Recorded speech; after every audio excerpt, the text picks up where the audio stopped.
Hey there, welcome back guys. In this video we're going to be installing the GPS on the Pavo20 Pro. That's right, this drone right here. We've got a lot of requests. I'm sure there are other videos out there.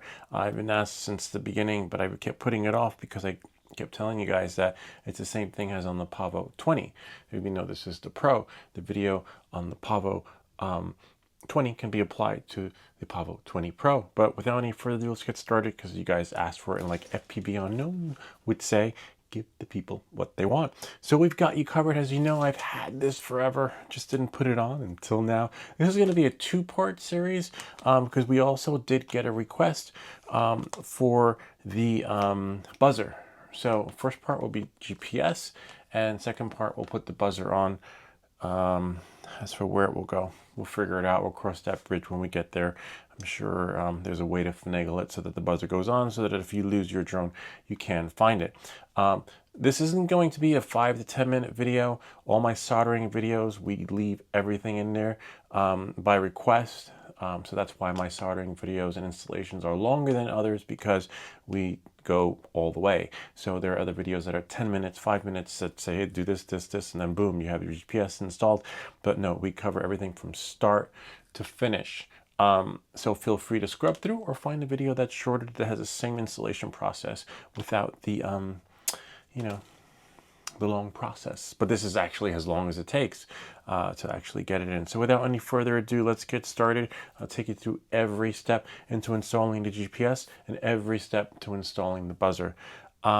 So first thing we want to do is back up the drone so that if something does happen, we have, well, sort of have everything we need so that we can, it's probably on another drone, so that we can restore it if need be.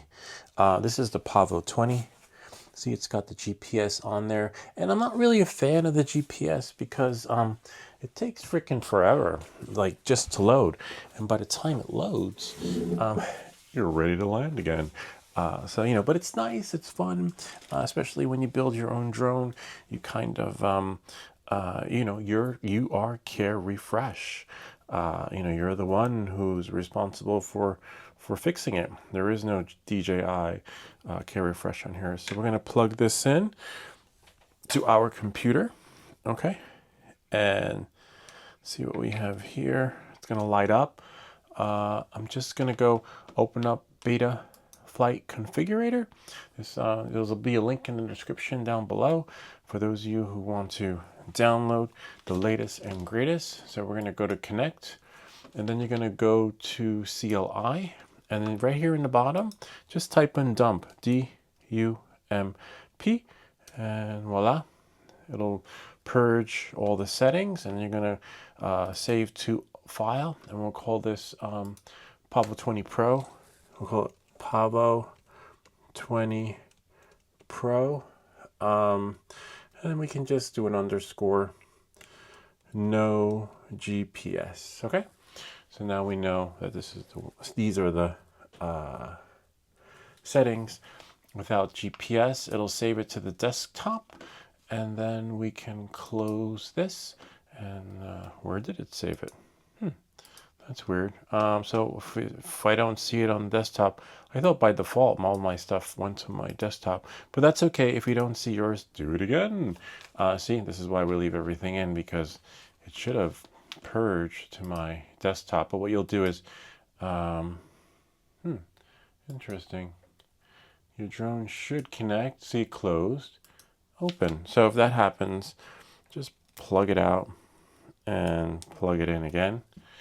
And then light should light up, and it says connecting, auto connect, and serial port. See right here, it says open with ID 4, but that did not happen. And now we got connect. Okay. And now let's see. Yep, there we go. So we'll just do the purge of the CLI, save to file, and then what happens is, see, it saved it to the document. So that's fine. So now we can just close this and open that, and then go into documents, and right here, see? So we'll drag it to the desktop, and what you'll want to do is create a new folder. Okay, and here's an untitled folder right there, And what we can do is we can click on the text, see, and then copy it. And then what we're going to do is drag it in there. You see where it says on title, click on that text, and then paste the text in there.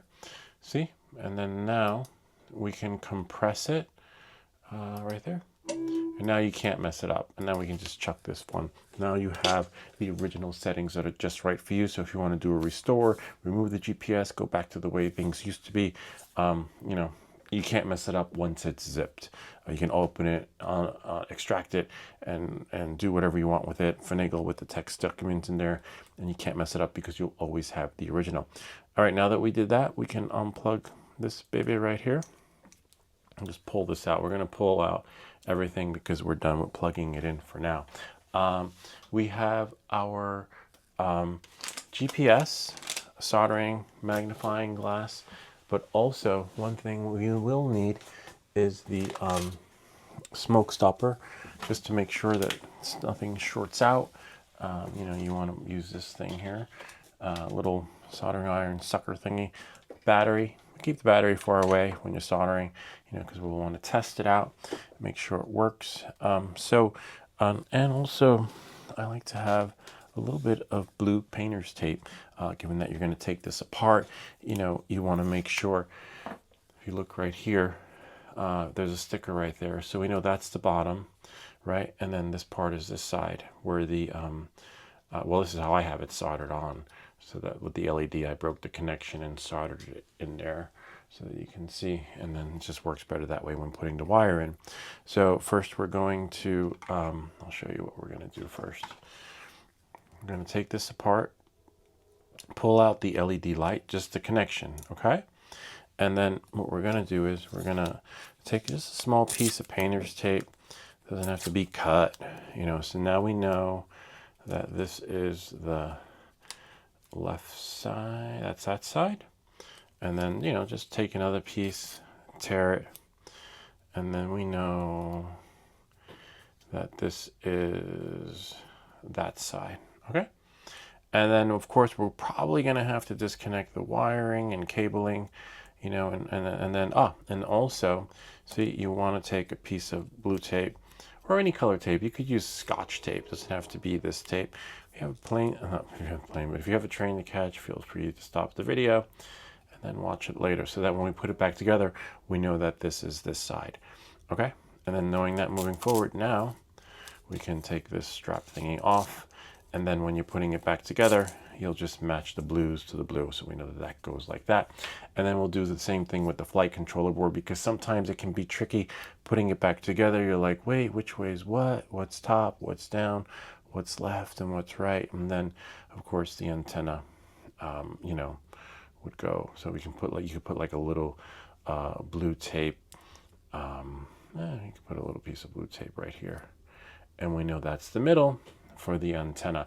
And if you're not sure what anything means, you just take a little piece of take a pencil, right, and just put an A, see, for antenna, or whatever. It doesn't really look like an A, but that's it right there. All right, so now we can get rid of the tape. Maybe put the tape aside, who knows, maybe we'll start marking stuff as we take it together. Let's see if anybody, nope, missed my calls.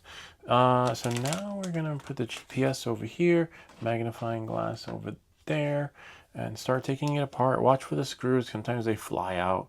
That's the only downside. This is just a different frame I 3D printed for the Pavo20 Pro because I have the 04 air unit in here. Oops, that looks like that can go like that. We'll fix that later when we put it back together. Remember, this is part one. Part two, we're going to be installing the buzzer. All right, this is by request. People were emailing me. I kept referring them to the other video, but apparently it's a thing for the Pavo20 Pro. Let's see, I forget who the gentleman was who, well, a lot of people, not just one, but one was pretty persistent. Let's see the fella. Let's see, who was the persistent one? New tab. He didn't give up, basically. Let's see. YouTube, how to by Lou. And then we'll go here. And oh, I have a funny one for you. So it looks great. Oh, here it is. 508 Air Photography replied, "How to by Lou. I have at least 2 weeks before the second Pavo 20 arrives, so I have time to watch your vids. I have one person I like, options and opinions from everyone's." Okay. How to by Lou. I've watched your video on soldering because I referred to him like to watch some of the soldering videos. And then it's like, I'm also new, blah, blah, blah. And then he wanted a VTX. And he basically didn't give up. Never give up. Never surrender. And yeah, so I was like, you know what? Let me just do it. I was like, it'll be fun. It'll be really cool. And obviously, you know, it's Pavo20 Pro. So thanks, you know, thanks for not giving up and, you know, pushing it. And for all those others out there that had requested me and I turned it down, you know, here we are. Okay. So without, you know, it's only a $25 part, but it's the same thing. Literally, I kid you not. If you did the Pavo20, it's just, you know, like that's the only thing that I find disappointing with the Pavo series. A lot of times it's the same chip, but like a different body. It was like, we're gonna call it the Pavo20 Pro because it's got a bigger canopy. And then you have the Fermento. I ordered the Fermento, I think it's called. Ferment, whatever. Yeah, so I don't know. We'll see how that one works out. That one should be interesting. I looked at the chip. Did I look at the chip spec? I don't know. That one's going to be for 04. That one's going to be interesting because that's not going to be a GPS one. That one I got because DJI, see, we won't unscrew it. DJI said that the reason why we have shaky cam footage is because, with the 04 unit, not the Pro, is because the 04 air unit is not secure. And I was like, okay, but first they said change the frequency and mount it down. We changed the frequency, mounted it down, and then now they're saying it's not mounted down properly. Well, with the new frame, the Pavo Fermento, that thing is mounted down. It's not going, from what I've seen, it's not going anywhere. So we'll see what they say when we share that with them. So we might need a little bit of a tweezer to pull this out. It's a little bit of a bummer. Like the footage is like super shaky. So you use your tweezers to pull this out. It's going to be a little bit of a pain to put back. But as you can see, we got it in. It's just and you could also make this too. I have a video that shows you how to make this, but it's pretty long. So we can leave this like this. Whoops. Bring this over the little VTX thingy. You could you could try and leave the parts the way they were so that you don't have to kill yourself putting them back together. And then of course, maybe just mark that part, right, with the blue tape so that we know that that's where the VTX, you know, the video thingy, connection goes in. Actually, you know what? I'll just cover it up like that. See? It's just blue painter's tape. I don't know why it's not sticking. Sometimes that happens. Da, da, da, da, da. Maybe, you know what? Just put it right there so we know, because it is a tricky hole. All right, so now that we got that off, you can push the, you know, VTX thing cables there. I think we might, well, we're going to have to take it apart even more just to get in there. So there are these screws right here. These are tricky because you have those little bolts. Don't lose those little bolts. They are replaceable, not designated to, like, if you can't find this frame, just buy a Pavo Pico frame, any Pavo Pico frame. Or maybe someone could leave a link in the description to the bolts that, you know, if you lose them, or rubber grommets could work just as good, but the bolts really secure. See, this thing's really in there, and the footage is pretty good. If you ask, whoops, when it starts popping, just undo another screw, and then watch, because what'll happen is you have to be really careful because those little bolts will fall out, and the little bolts are in between there, but you know, sometimes stuff just falls apart, you know. And then see, now when we put it back, we know we're going to match blue, blue, blue. And then the other blue is just for the VTX cable, so we know it goes through there. Or who knows, maybe you have a different setup with your cable, you know, and you're not gonna use that same hole. All right. Yeah, see, we're only like 16 minutes in, and we still got a long ways to go. But we leave everything in. That's why we're everything that glitches, because it was actually by request. So someone said, can you leave in all the troubleshooting? So we know, see, now we know that this goes like this, right? Because we're going to match that to that. So when we flip it over, that's where things get tricky. That's why we know we're going to put this like that. Okay? And you see the antenna. See? We can also put a piece of blue tape around the antenna so that we know that the antenna goes that way down. All right? I could always put it like this, right? And then just pull it off when you're done. Because what happens is some people put it like this and they screw it together and then they realize, wait, my drone's not working. I can't connect the lights, or the battery strap thingy won't fit because now it's backwards, right? And then you're like, oh no, it's like this. Oh no, it's like that. No, it's like this. And if Scotch tape works, or just remember that little sticker right there, if you have it. If it's I don't know if everybody has that. So now we're just going to put this over here. Just make a little room.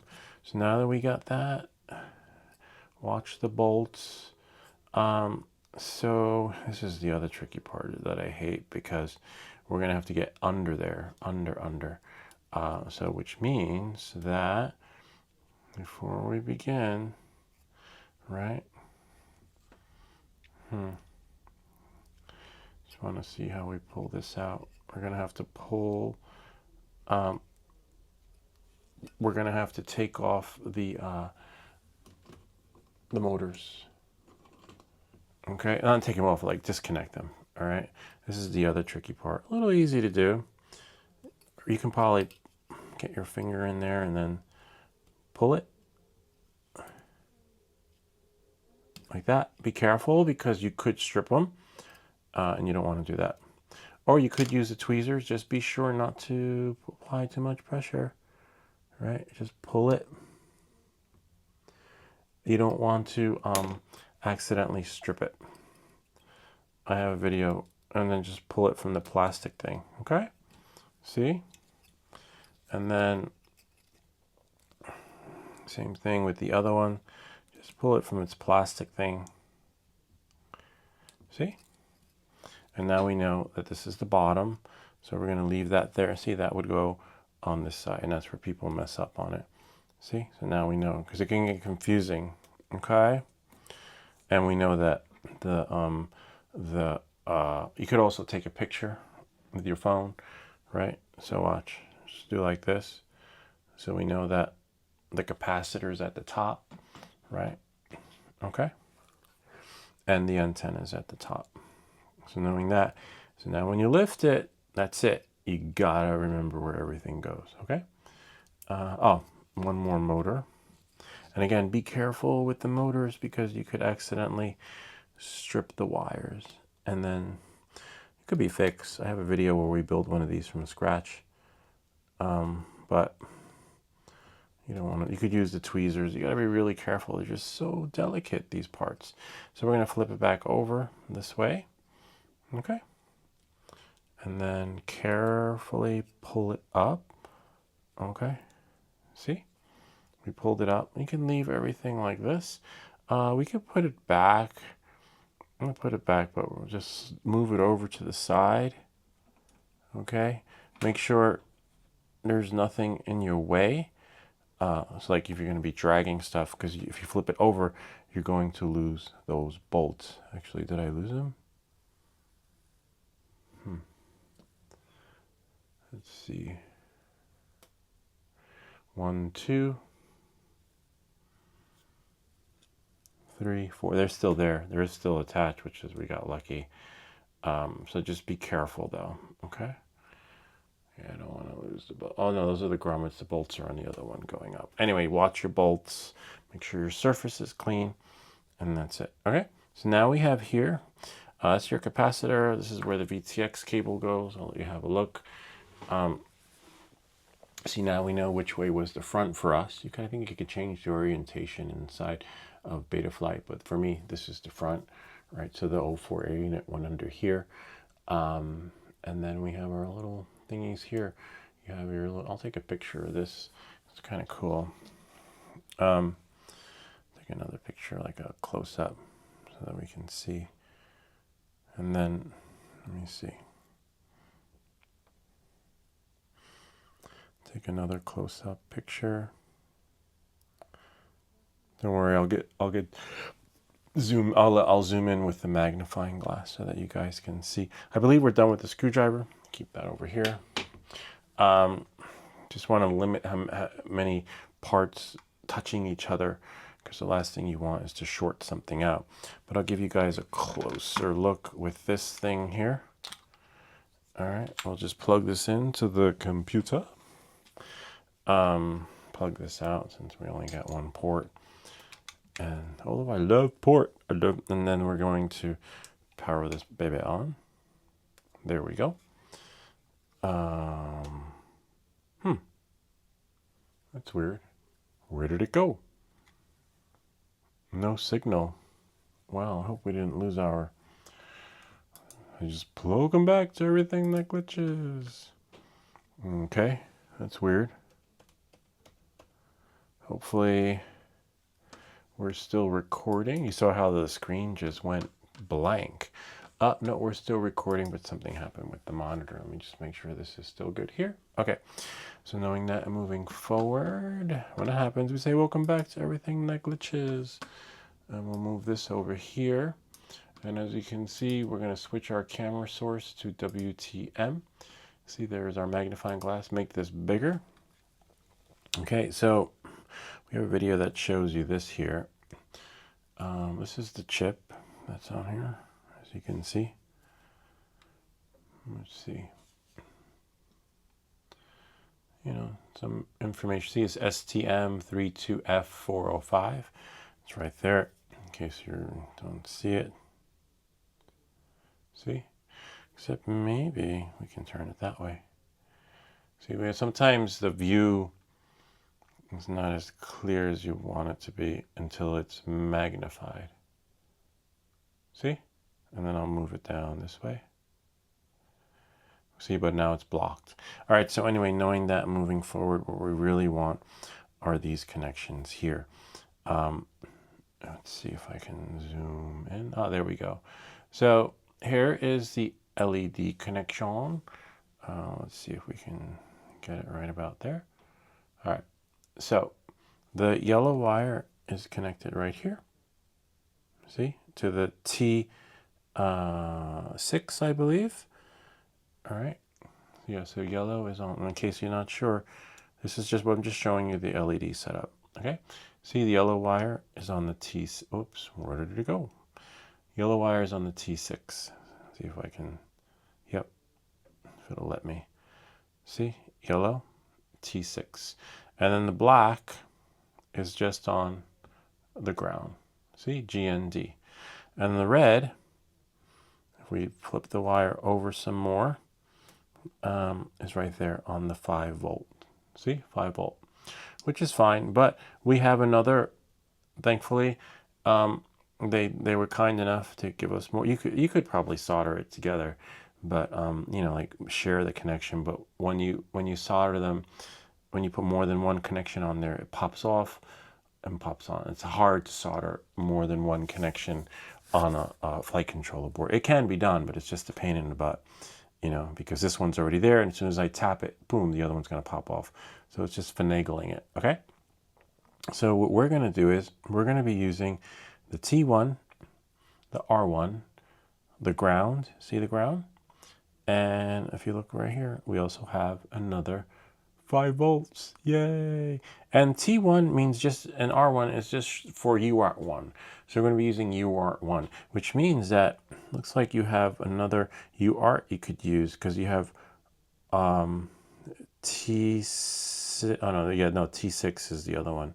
Yes, no, we have R6. Yeah, no, we have T6 and R6.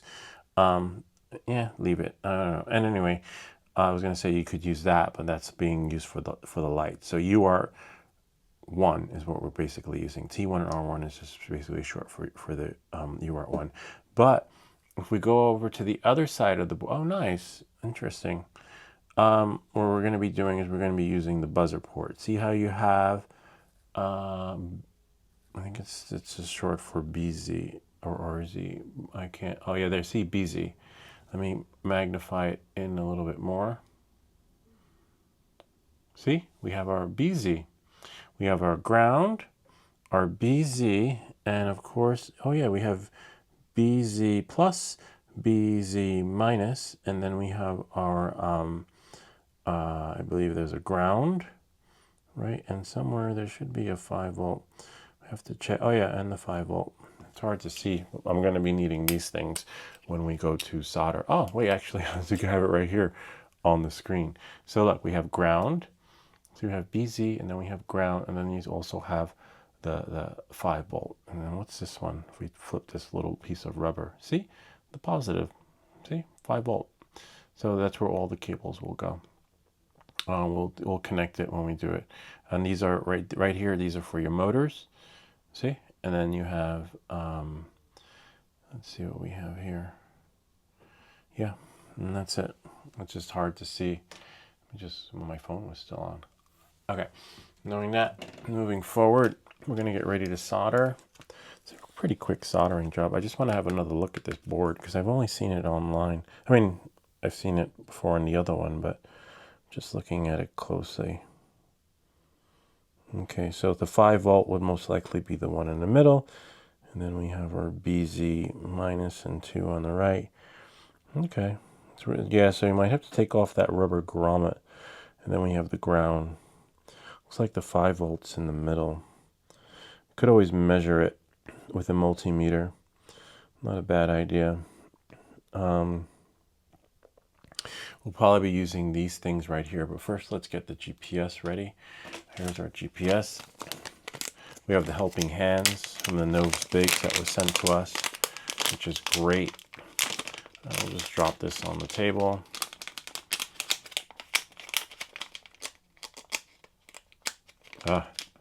It's in there, it just doesn't want to come out. Oh, there we go. So these are our wires, as you can see.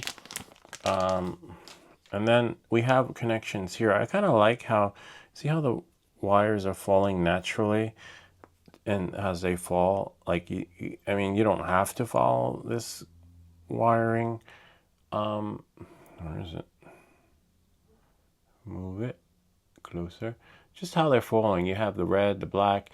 As long as you remember which one is being soldered where, you're fine.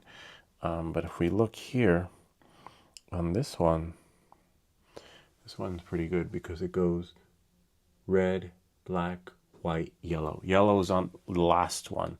See here on this one? Hold on. See, it goes red, black, white, yellow. So hopefully your wires fall like this, but we know that the red is the 5 volt, which I believe is the closest one, and then ground. So we just want to solder them the way they're going to be placed onto the board. So we have our 5 volt and the ground, which is great. Yeah, which is perfect. So this is like they're in order. So knowing that and moving forward, hopefully we can have that same experience when soldering everything together. Okay, so we're going to warm up the soldering iron. This is the tricky part. That's why we have a lot of soldering videos to help you so that you can level up with your soldering skills. So I'm just going to plug this in. Okay, let it warm up. Probably put this over here. Move anything plastic out of the way that can accidentally melt by accident. And I'll move my phone here, put the flight camera thingy there.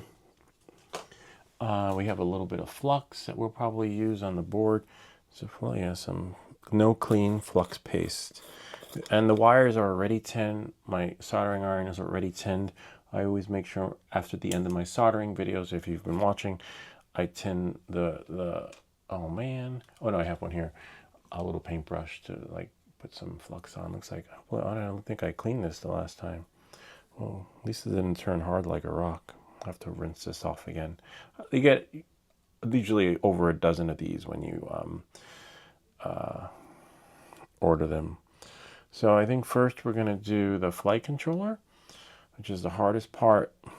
So we're just going to just put a little bit of flux on it. The flux will help melt the solder and help our connections so that they don't bleed, and so that if we have too much heat and we're camping on the board, the solder won't be on there for too long. Okay. So we're going to do 5-volt, ground, and T1. Okay. T1. We have these things from the Novs Bigs people, which is great. I used to use clay back in the day, but now I have my very own helping hands. So you could have helping hands. In this case, I think I'm going to use, not going to use the helping hands. I'm going to use these little things, little things on the side. You could use this, but I think I'm going to use the other one. It depends, you know, whatever rocks your boat, but I kind of like how this thing moves like that, and it can hold it there like that. See? Or you could use the helping hand. I might have to use the helping hands because I don't think this is going to work. You might. Yeah, it creates like pressure. See how it fell though? So this goes here. These go at the top. And then they sort of like create an experience that's just right for you, but it may or may not work. See, it fell. It worked the last time. Let's see. Probably because nothing was on it, you know. But I believe that is a good position. Yeah, probably because nothing was on it. But see how, oh yeah, if we can apply pressure, right? Oops. There, that'll work. See, now it's holding it. Or if it doesn't, just use the helping hands. All right, so now, oh wow, interesting. Got a little knot there. So we're gonna do, I'm gonna look for the part. Oh yeah, this one looks pretty good. Or it doesn't matter because you're gonna twist them anyway, you know? But I just kind of like the way those wires fell into place. All right, oh, here's my solder. This part always makes me, always makes me nervous because you only get one take on this, you know? So I guess you have to be a little acrobatic. So I'm going to do the 5-volt and then the other one. So this is great. So I can just tap it. Well, sort of. So what we can do is we can get a little solder on there. Right. And then once we get, I'll show you the connections once they're done. Once we get a little solder, watch the capacitor.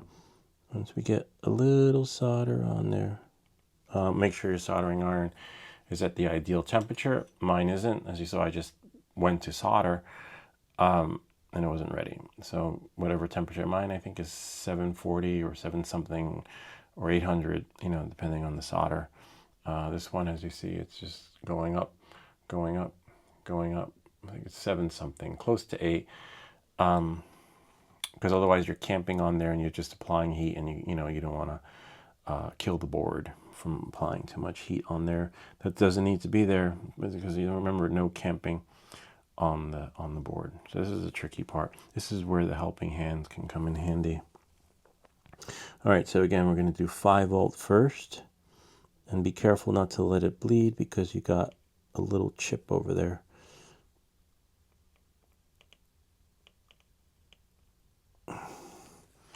Might have to spin it around so I could tap it. So that the solder, whoops, careful there, and then get this thing right here. If the board moves, make sure it's safely on there, because that when you don't want it to fall off. Okay, got some solder on there. This part's so, I've seen people do this without glasses. That part is amazing. Okay, we got one. Okay, now we're just going to do the 5. Actually, you know what? Let's just get solder on all of them. 5 volt and the ground.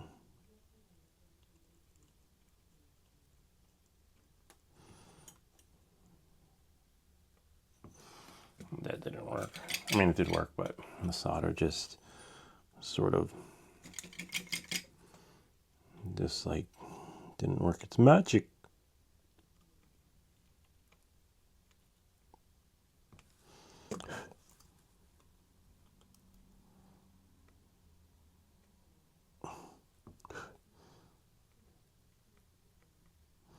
Nice. Got a little bit there. Need to get a new one of these things. These are just like this little, yeah, much better. Okay, that takes care of that. Whoops, see, and it fell. That's why sometimes the regular helping hands would work better, even though this is kind of cool. But cool does not cut the mustard.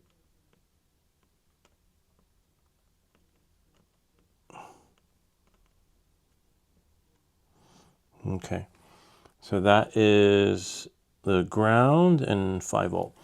So you could always apply a little more flux, right? Because remember, the flux will help melt the solder because it's so tight in there, you know?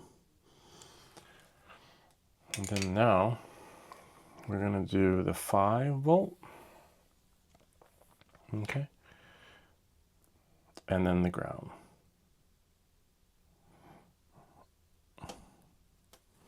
So you're just gonna tap it. And don't worry, I'll show you under the micro. Oops.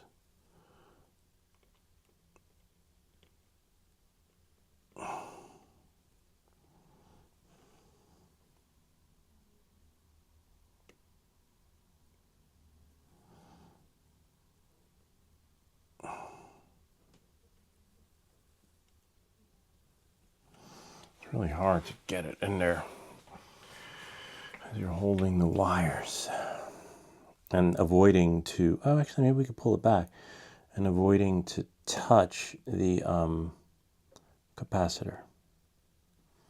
That's the other part that you don't want to, like, accidentally. Got it. So we got the 5 volt. It's hard to have steady hands. That's where the helping hands come in. So we have the 5 volt. You could always undo the wires and braid them again later. Okay. And then we have the ground. I'm looking at the capacitor. It looks like it can bend back, which is a good thing.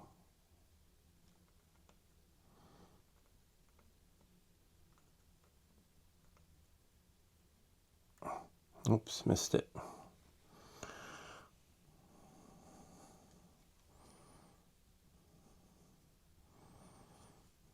Ground.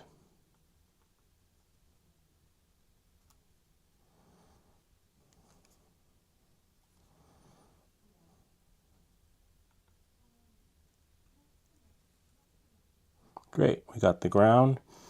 And then you can always use this thing, clean it out. Now, let's see, I'll show you how it looks. Looks okay. I just got to put this down. I'll just do it like that. And find the spot. And there they go. Wait, zoom.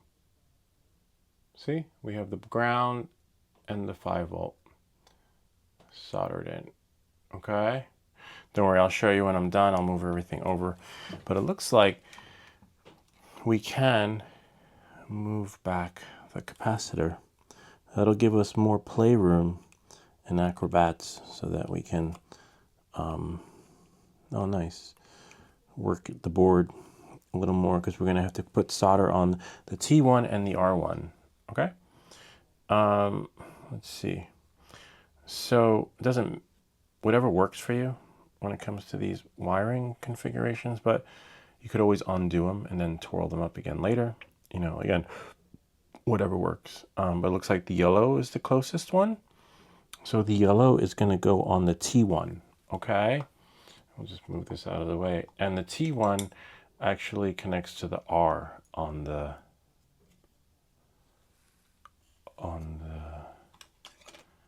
GPS. I was like, oh no, I lost it. It's right here.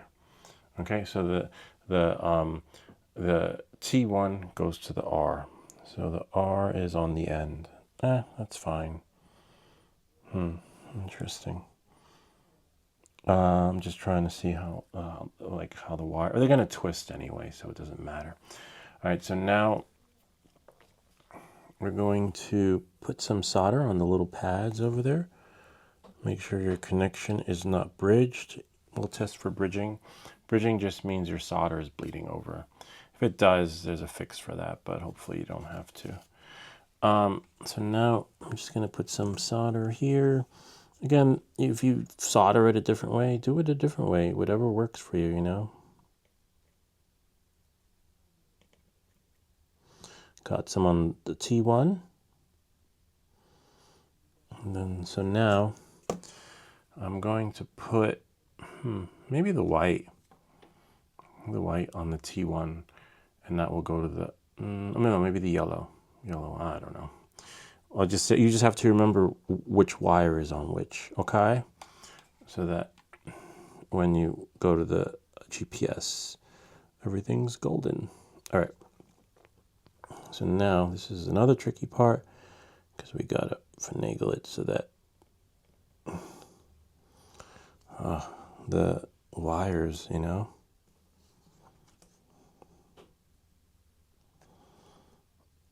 it's really tricky.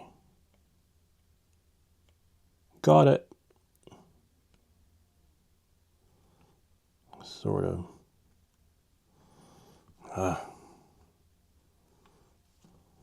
It's hard to finagle it.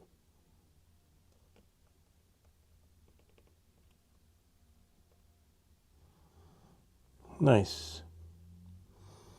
Okay. And then we got to do the R1. And you could put more solder on it if you want. But it's not going anywhere though. If you want. You know, just, clean it off. Clean off your tip. Okay. And then if you want to put a little bit, just remember this is why we don't, actually you could probably tape it. I'll tell you in a second what I was about to say.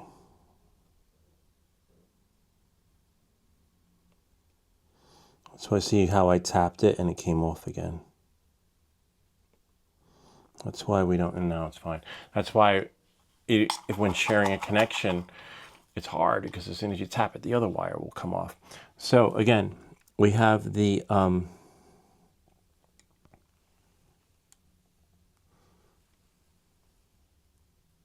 T1 is yellow, okay? So T1 is yellow. And then you might want to write it down. And then R1, actually, let's write that down so that we don't forget. Oh, don't burn yourself. You'll always get burned. It's part of it. It's a rite of passage. Okay, so I'm going to put T1 equals yellow. And then the other one is R1 is going to be white. R1 equals white. And this way I know, like, oh no, what's what? T1, R1, I don't remember. Whoops, don't break your stuff. Almost dropped the 04 air unit. All right, so now R1 is white. Okay, and you could, if somehow, finagle it so that when you solder it, everything just happens all at once. All right, so now we're going to do the R1. Okay. The buzzers will be easier because everything's connected on the opposite side, you know, which is so cool. All right, so again, we're going to tap it, put a little bit of solder, if we can. That's still, it's like the whole tricky part, you know? Well, if you have to turn it around, turn it around. You know, do what works right. There's no right or wrong way to solder. I mean, you do want it to have that matrixy effect where you tap it and it goes bloop. It just melts like that, you know? Because if you're camping on here, your soldering connection could bleed. And if it doesn't bleed, the solder pad could become ruined, one or the other. Or other components might be absorbing that heat, and then you're pretty much...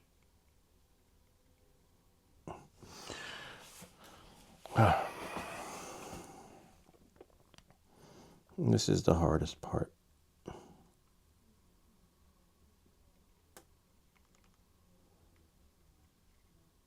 Yay, we got it. I believe.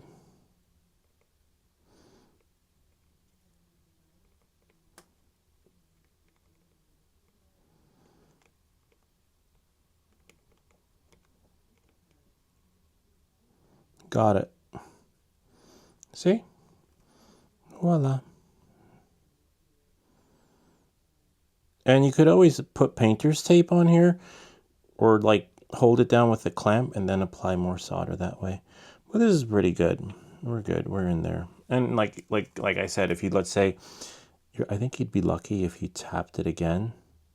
Be careful because solder could fall, and you don't want that on the board, right? Like if I tapped it again, hold it in place, and then, well, that's a little bit too much. Way too much, like to the point where it would like bleed on, and then we'd be screwed. But hold it so that when you tap it, it doesn't come out. See? Oops. And you might have to finagle this thing again, because as you saw, I pulled it out and we lost our screen over there, which we have to fix because we don't want you to fall asleep. Because if it does, then we lose our connection. It looks pretty good. Yeah, it's not going anywhere. You just want to tug it, but I kind of like when my soldering connection, I could always use that magnetic helping hands. See, this goes on like that, and then we can do it so that the wires, not that way, but it goes like that. See, it's holding it up. Works in many different ways. And then you can tap it again. So that's the tricky part, what I'm doing right now. See, and it turns. Isn't that neat? That's because it's like a bad game of Twister, trying to find that right angle. You know, you don't want to overdo it either. You're going to be like, oh, maybe this way. Oh, maybe that way.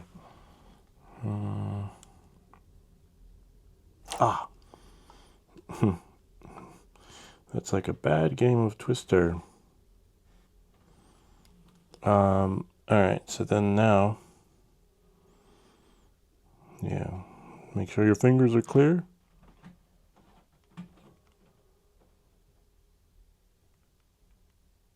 Got it. No, I didn't get it. I undid it. Sometimes undoing it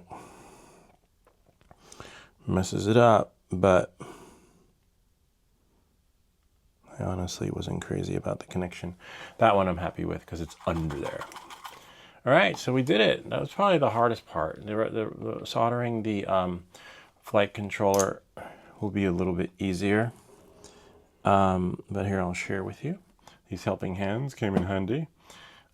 Just have to remember which wires go where, because if you wire it wrong, it's not going to work. Okay? So as you can see, Move this like this. Actually, we don't need that one because that one doesn't work. Now we'll just magnify it so that it goes like this. And then we'll zoom in. So you can see the colors, but I don't see, oh, yay, there they go. Now I just want it to be, see? And there we go. You can't see the black one, but we can see all the other colors. Where's our pointer? Ah, here it is. So here's our 5-volt. Here's our ground. See the black one? And there's our T1. And there's our R1. Okay, R1 is white. Okay, and the R1 is going on to the T on the GPS. Okay, knowing that and moving forward. So this part's easier because you can't really mess it up because they give you a little more real estate to play with, which is nice. I like that. And then you have, oh, you can't see, but here I'll show you. This is the GPS. See, we have our ground, which is G and D sometimes on some boards. We have our V for the volt, which is the 5 volts. Then we have our T, and then the R, and then the T goes to the R1. Okay, and the R1 I believe is white, and the T1 is yellow. So we'll just do it in order over here. It's a little bit hard to see, but I'll show you when it's done. So we're gonna do, here I'll show you. Let me undo these wires and just separate these right here. You could undo them and tangle them again. So we have, see, ground, what is it, ground is black, okay? See how much space they give you though? So again, we're gonna take a little bit of that flux and just put it on here. See, just put some flux on. Flux just helps with the solder, you know, helps create a better experience. See, it's really glossy in there. It just helps the solder do what it's supposed to do. And sometimes more solder melts solder too. And this is, again, this is the tricky part. This is where we use the helping hands, these things right here. So we won't be able to do the magnifying glass there. We're going to move these off the board because we're going to need, this one's really tricky. These things right here. So this will hold it, oops, right? So while I'm soldering, sort of supposed to hold it, and that's a bummer. Yeah, oh, it's holding it, just got to do it tighter. All right, so then that will go like that, see? And then we'll look at it, and under the microscope can't go that high. Maybe if I bought a different attachment, but now it's holding like that. It's just, well, you can see from the Osmos Action camera, but we'll get it in there once we solder. I just want to make sure the wires are the way I want them to be. But first we're going to put some solder on here. Okay. And then now just get your soldering iron and the connect. Hopefully you have all your fingers intact and didn't melt them away. So I'm just applying solder on the board on the GPS. So we got the R, and then we probably want to do the G first, but it's next to the battery. And the ground,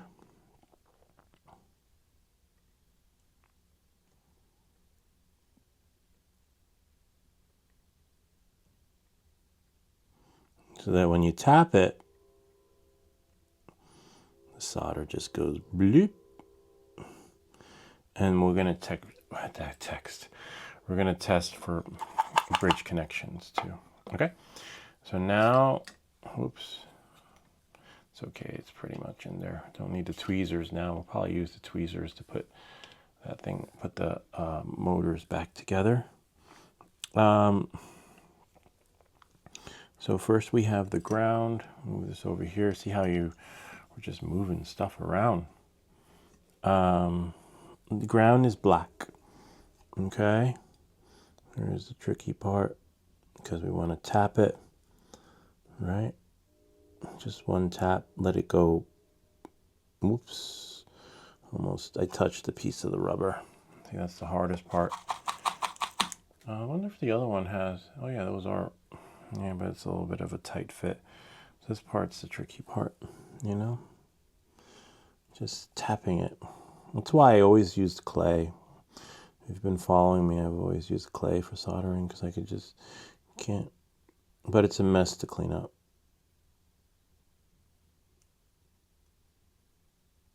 Okay, we got the ground. Okay. And now we're going to do the red, which is the 5-volt. It's just really tricky to get in there. And now you should just be able to tap it.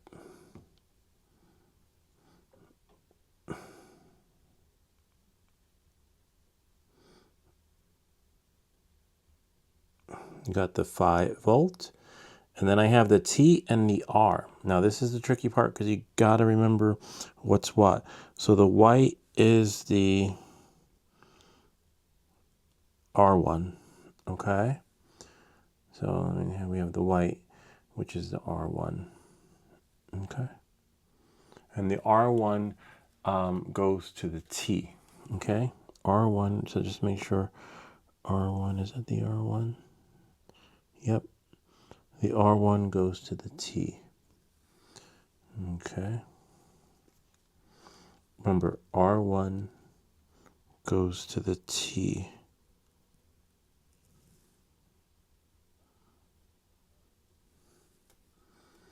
R1 goes to the T.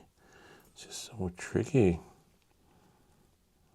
My leg is shaking, which is holding everything. You get nervous doing this. You guys get nervous doing this?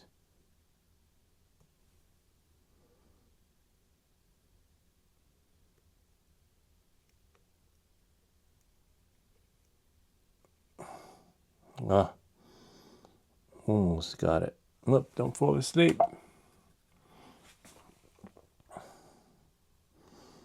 The R1 goes to, I want to get that one in there a little bit better than what I got.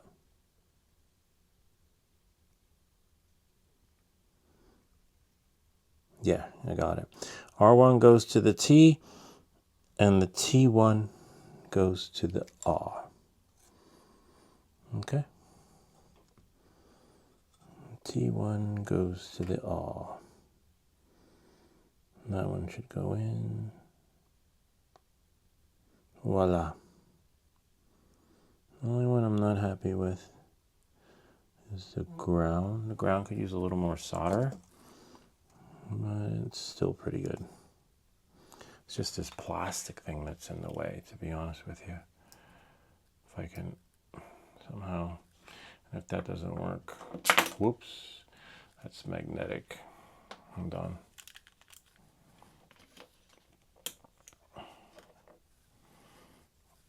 We can put that there, that there. I wonder if this will go in between. This is why I was always using clay. Some parts just don't work well on the alligator clip thingy. Oh, this is in there. Yeah, it's not coming out. And then now we can check it out under the microscope. Now it's good to go. Now we can piece everything back together again. But here, look, check it out. You see there's the chip, there's the board, and there it is. Everything's soldered, you know? That's the ground. That's the one I wasn't too happy with, but it works, you know? Let's see. See? I was just hoping for it to be buried more, but no, it's fine. I'll just pause it for a little bit so you guys can see. See? Voila.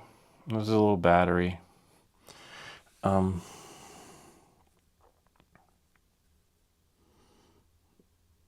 Yeah, it's fine. Could always put hot glue on it if you're not crazy about it. Oh, and now what we can do is see, we can bend back the capacitor because we needed it to move it so we can get in there. And now, see? Let's see. Hold on.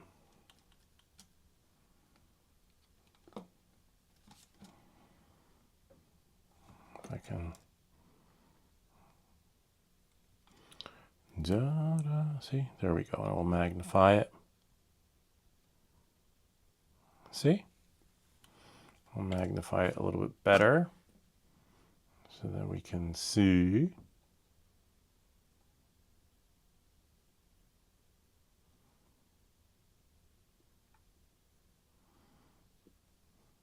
Yeah. See, the R1 is white, the T1 is yellow, the black is the ground, and the red is the 5-volt. See, right there. See, there's, oh, sorry. There's the R1, there's the T1, yellow, and then the ground, and then the 5-volt. And then we have the R1, which goes to the T on the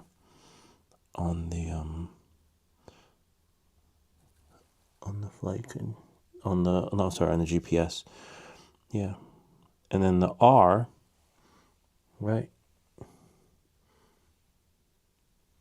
which goes to the T1, which is yellow there.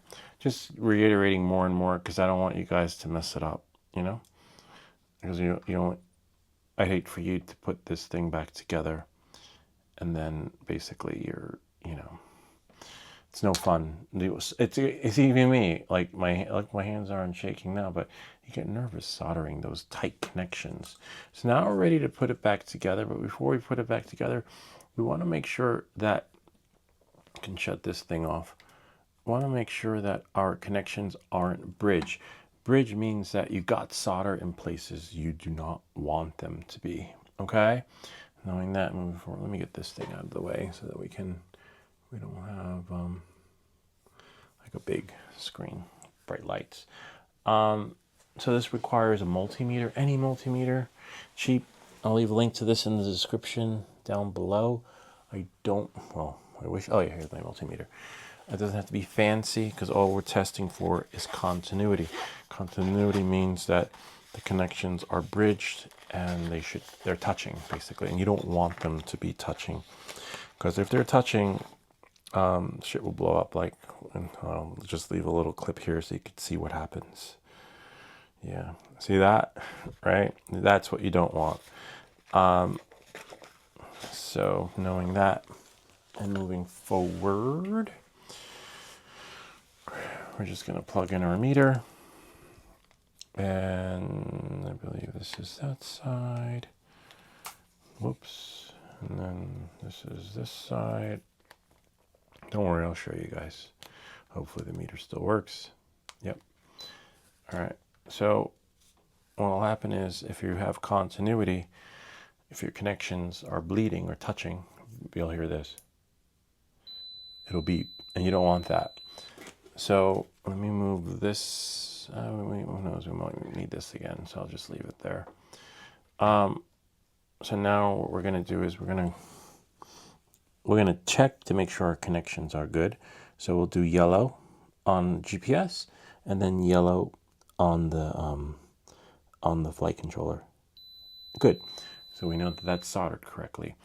And then we're not checking for bleeding connections yet, though. We're going to do white on the GPS and then white on the flight controller. Yay, our connection works. Now we're going to do the 5-volt on the flight controller and then 5-volt over here, and it should connect. Yay, it connects. And then ground on the GPS and then ground on the flight controller. Yay. All right, so now this is where it gets, now you're going to want to touch one pad to pad. Oh yeah, actually that's a good idea. So let's go turn this thing back on. Hopefully it doesn't short out like it did in the beginning. Like it, you had a black screen of death. All right, so now I'll show you how it works on the flight controller. If I can switch the camera, smear, so it's like so nice, it's still there. And then we'll make this bigger. All right, so what you're gonna do is you're gonna touch two pads, okay? So only on the flight controller though. So we're gonna find the connection. We're gonna touch the black and the yellow, and then the yellow and the red. If it beeps, then you know you're fucked it up, which is fine. It's fixable. You just can't. You just hardest part would be getting it in there. So we'll touch black there, and then touch the yellow. Yay! No beep. See that? Even though it looks kind of close, but it's not. And then we're going to touch the red, and then pray that there's no beep. Well, it's a beep on another component, but don't worry, we're good. Whoops. Hold on. I'll do it like this. Oh, I wonder why. Because his black is on the middle. All right. So now, see? No beep. And can you see? Oh, yeah, you see? I'm touching the red. And hold on. It's a tricky part because I want you guys to see. Maybe I'll do it that way. Oh. Where is it? Oh, right there. See? And there's the ground and the red. So what you want to do is touch the, you could probably do this on the, see? I'm touching the ground and the red, and there's no beep. There would be a beep if I tap them like this. See? But now I want to touch the black. Nothing. So we know that that's not bleeding. And then you do the same thing with the white. You do white and yellow, nothing. So we're good. So now we know there aren't, and here you can just pretty much tell that there's nothing bleeding on here because they give you so much space if you look on there. See that? But you could just do the same thing with that. And then what you want to do is shut off your multimeter. You can check again. You could do it like this. I'll clean that up later, meaning like just put it away. You can take out your smoke stopper, right? Because you don't want to wait till you have it put together to find out that it's shorted out. Plug in the battery, and we can shut this off. Okay, and I can make this screen a little bit smaller. All right, so we plug in a battery on this side of the smoke. It works for a lot of batteries, a lot of your FPV batteries or RC batteries. All right, and then this part goes into the drone. And as long as it doesn't, it would short out. It's like a fuse. So make sure there's nothing that will create continuity to short out your flight controller, but leave it like that on here. And then what will happen is if you turn it on, right? See? Yay, the flight controller turned on, which means that if you plug the battery in, nothing will short out. But we'll put them, well, when we have the motors in, hopefully they're not touching and you didn't break anything. Otherwise, you could short out that way too. But as you can see, the fuse didn't do anything, which is great. It would just short out. So now we can plug this out and start putting the drone back together again. Kind of neat, huh? So let's go here. So now we can move this out of the way. So now we can plug this out since we're done with magnifying things many times. Zoom. Okay. Where does this go? Running out of space. So now we are going to put it back together. Hardest part will be the motors. Okay. That's pretty much it. But yeah, just double check everything. Make sure you have no stragglers of metal. I see like a little something there. I'm not sure what it is, to be honest with you. But when in doubt, just take it out, you know. Anyway, so now we're good to go there. You could use foil tape or something to, or some sort of copper to, I don't know, whatever works for you. But in this case, we're fine. Or hot glue to cover the connections. But I think we're pretty good. So now let's start putting this baby back together. And if you don't sure, you're like, oh shit, like what? I forgot how it goes back together. It's okay. We took a picture, right? Like they say, take a picture, it'll last longer. Because I really don't remember. Let me just unlock my phone, go to the photos. I took a picture. Okay, capacitor goes on top. Oh, and the motor's at the bottom. See? Don't, just take a picture. There's nothing wrong with doing it the way that works right for you. Some people are like, oh no, you can't do that. You gotta do it like this. No, you do you. You know, you do what works for you. And of course, this will lay on like that. See that? Kind of neat, huh? I think. Is that how it goes? Or was it the blue? See, even I forgot. So that's why, see the blue? Oh wait, no, the blue was on the side, right? Then no, I don't know. Yes, the blue was on the side, which would go here if we flipped it back over. So we're good. And then we have you have the VTX cable, which went on the other side. So you see, that's why you want to mark stuff, and you can mark it with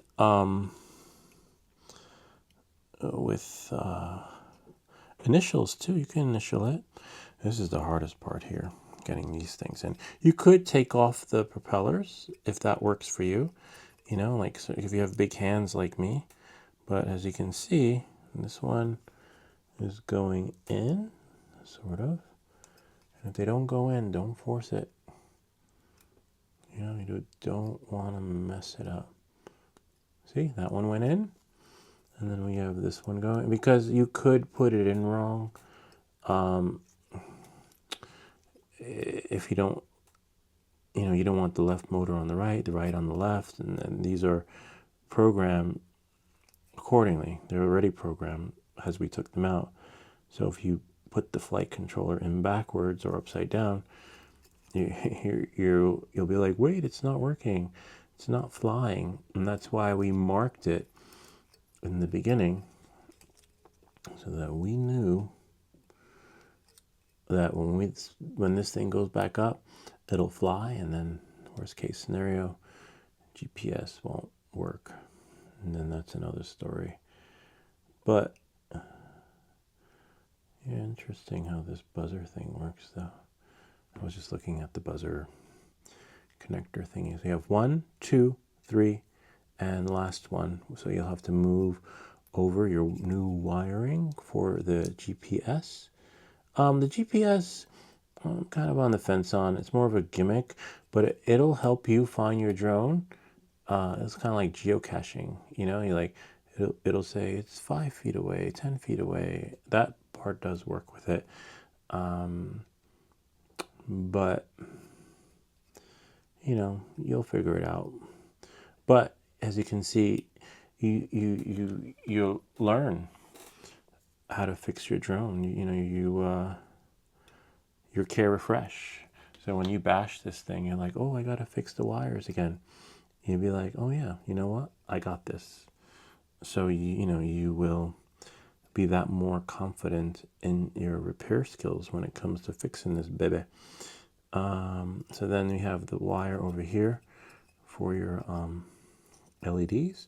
See, and the buzzer is going to go over there. Buzzer will be part 2. Interesting though, how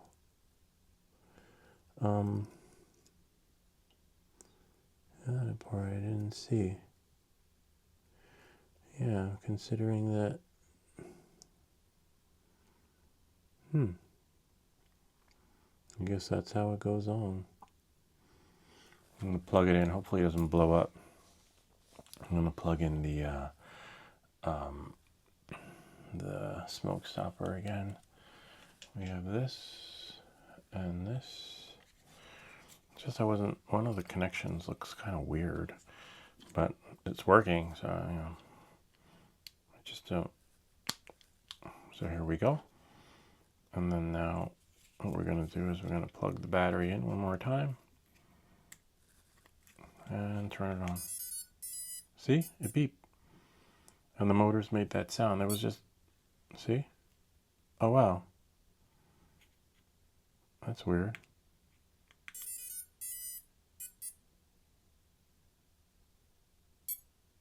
See, it's something shorted. Unless, hold on. It's on the wrong one. Let's put it on blue. And then turn it on. Yeah. So I had it on the wrong one. But there was just one connection I'll share with you in a second. So just make sure you're on the blue and you're on the right, amperage / voltage. Because if I'm on the wrong one, right, then it'll just, this is what would happen if there was a short. See, that's what you would see if your soldering connections were defunct, if you had a bleed, etc. And then the shit will just, watch, blow up like that. Here, let me show you. Anyway, you get the idea. Hold on. Let's go here. Flight controller.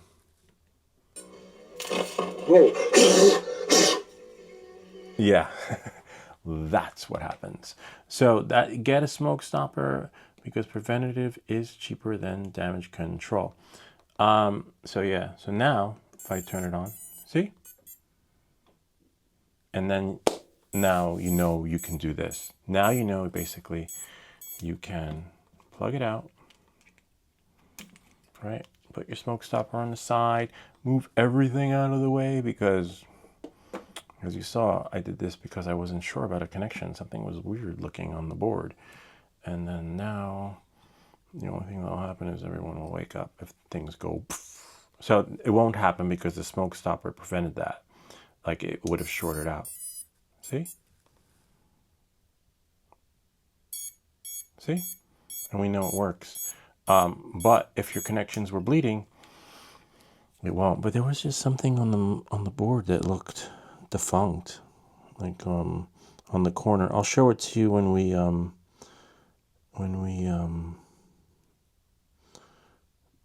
do the buzzer. But anyway, it's on there. I guess that's how it is. I don't know. I'll have to compare it to another board. I have some boards down here I'll check out later. I have spare boards. You always want to have spare parts. All right, so now we got that. Yay! And then this will go push in like that. Right? And just double check everything. See, we have our middle. And then now we can, the 04 air unit goes on last. See, and then now the blue goes with the blue and the antenna. See, we have our antenna. Let's see if we can. See, the blue is the front for the antenna, and then that's the blue on that side. So now we know when we start this baby up that, the only issue we might have is with GPS configuration. See, and then this will go like this, and then we just have to worry about that. So we'll just line that up and put this there, and we can pull this off because now we know we're aligned. See how easy, and then because it is confusing for the first time, like taking this thing apart, you'd be like, oh, I got this. It's so easy taking it apart, but then good luck putting it back together, right? Because it doesn't go back together the same way you took it apart. And then this wire goes underneath for the LED. See, and then we'll just, you could use a tweezer to pull it out. And then, see, we pulled it out. And then now we can finagle it so that we get everything back in place. Make sure there are no wires where you don't want them, because that could be a disaster too. And then we take our screwdriver, right, and start screwing away. And then I'll show you how to set it up. Just do a few edits, a little bit at a time. because it has to go in there evenly. And then sometimes shit don't line up. Oh, nice, that one went in. And then one, just do rotate, go work, work around it until they all get to where they need. Till each side is equally in its spot. See, now we can just start turning it. So we got one in, and then do a little bit at a time because we want it to be evenly in there, evenly, like, and like DJI says, not moving. Oh wow, wait, hold on a second. I think the GPS could go. I just don't want to have it. I mean, I could have finagled it so that, nah, it's fine like that. Just don't want, I don't want the GPS wires conflicting with the motors, We're going to take this apart again anyway, so,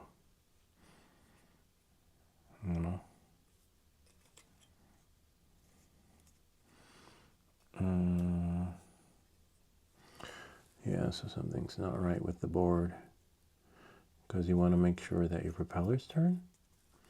That one's turning, that one's turning, and this one, as you see, is rubbing. Maybe because,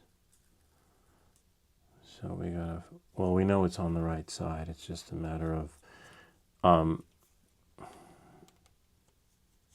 having it be where it needs to be on the board. I mean, on its on the frame. So you want to check that too. Check the propellers, make sure everything is where it needs to be. So that's fine, that's fine. So even though everything is lined up accordingly, there are other issues that come into play, as you can see. Making sure the wires are the way they should be. A little on the fence here with that, but we're going to take it apart again anyway. You could always heat shrink it or just run it under, because we don't want, see how that's like that? We don't want it to be comfortable. So the way around that would be to somehow, a little bit of a bummer, to somehow, I'm gonna say, yeah, there's no way around it. We're gonna have to open it again. Not open it, but just pull it out and slide the GPS so that the GPS is coming out of that hole. That's okay. And you'll see what I mean. Because you're gonna be crashing this thing, and it's happened to me a couple of times where I had it set up this way, and then after a couple of crashes, the GPS somehow winds up moving the wire, and then you wind up cutting the wires from the propellers. So we're just gonna run it under that other little hole, which is fine. No big deal. Remember, everything is, we didn't take the tape off on every single part, which is why you really want to leave the tape on, right, until it's done. So now we're gonna pop that in a little bit and then take the GPS and then drop it in here, if it lets me. If not, you might have to finagle it so that it's open all the way. See? And then we're gonna pull it through the hole right here.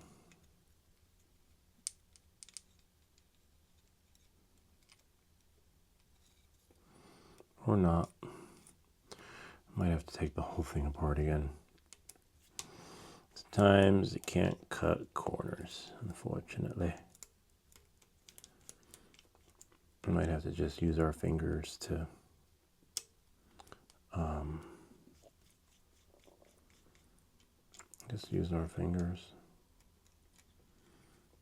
push it through.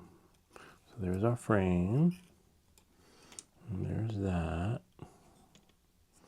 Let's see if I can just somehow get the GPS out.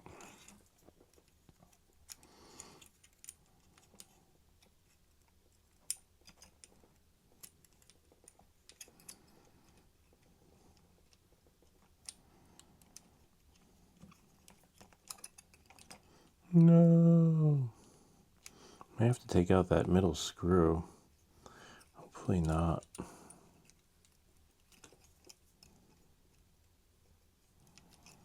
I just want it.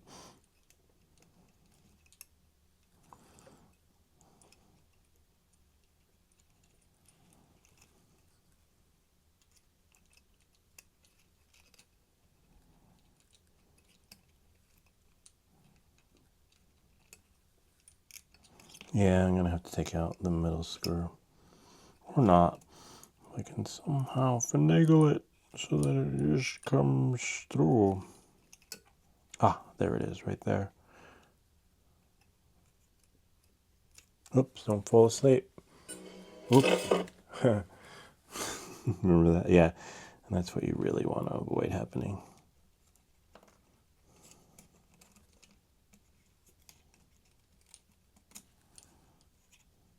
Kind of looks like the GPS from the the Neo. Have you ever seen when people crash it? That's exactly what it looks like. Yep, there it is. Yay, we got it.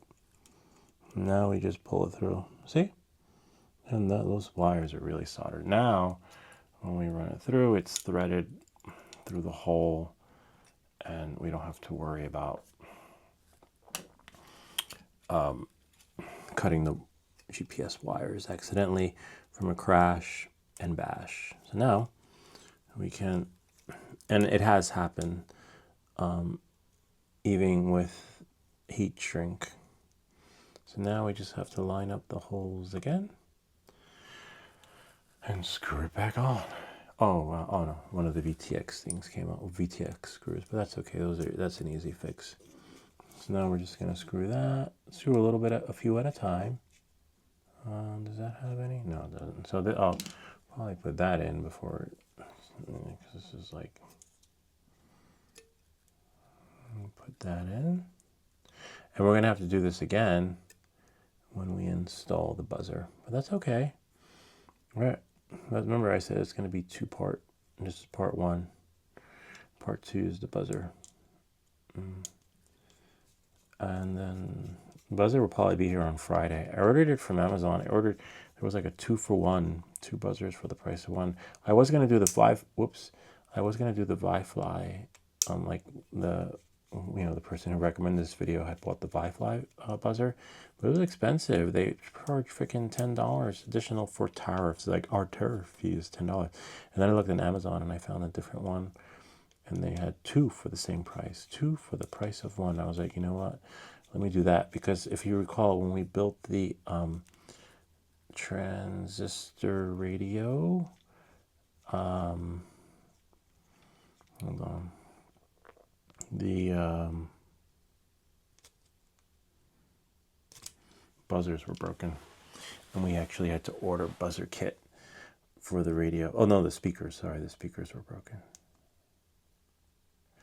Yeah, which was a bummer. So we had to order new ones and then troubleshoot it from there.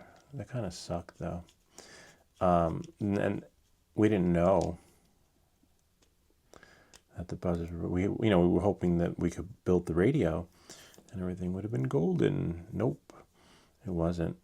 And thankfully I knew how to troubleshoot it. Otherwise, I feel bad for the people who bought the kit and got bad parts, because yeah, that's just a bummer. I'm just moving the bolts. The bolts have to be moved. All right, so now we can put on the, see, look, now we have here, Wires running there.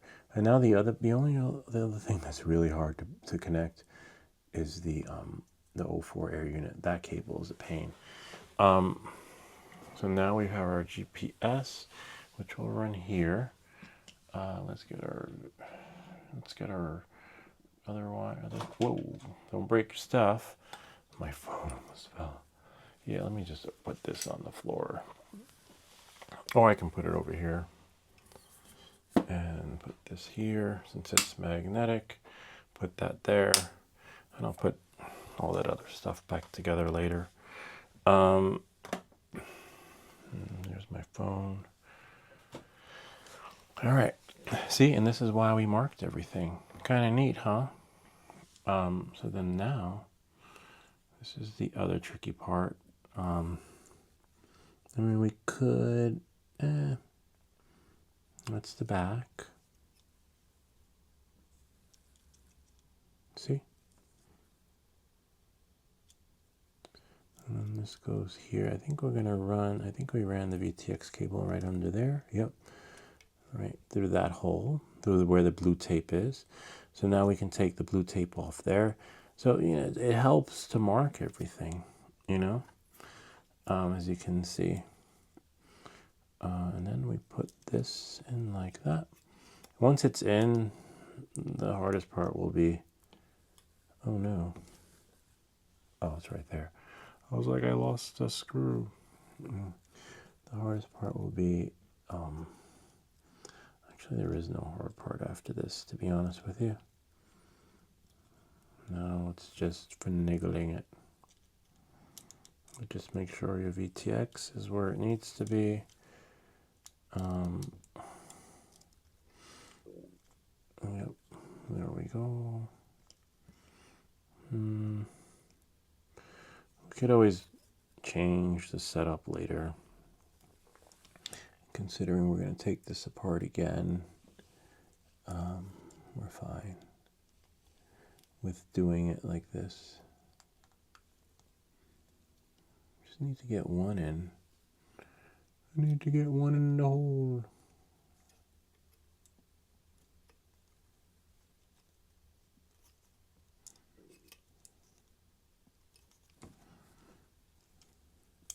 Yay, right there.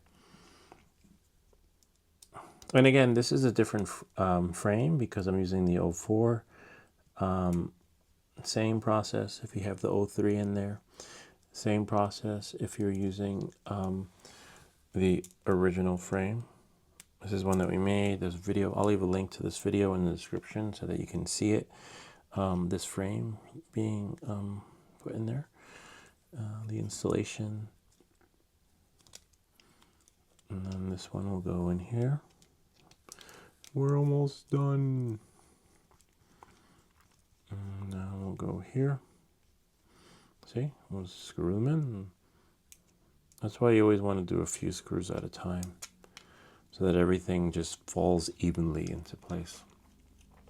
I'll show you how we mount the GPS though. The GPS mount, we use these glad strips for your home. You'll see in a second.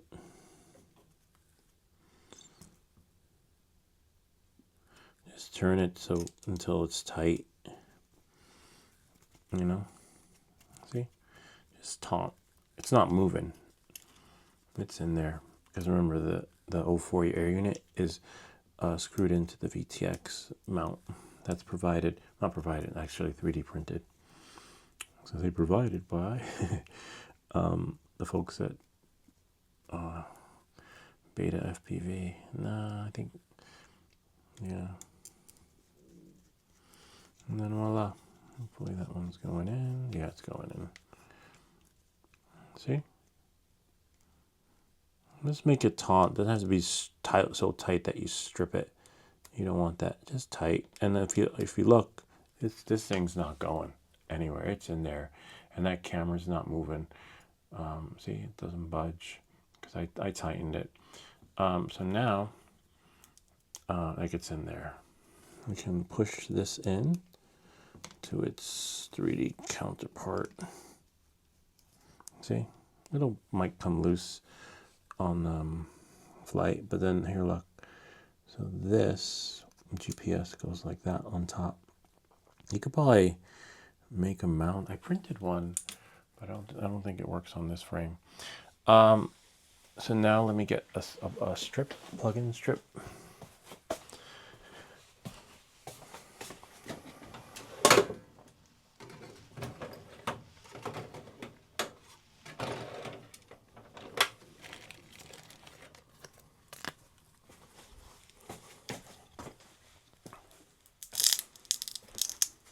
So these are just little glad strips, little grabs. Don't break your stuff.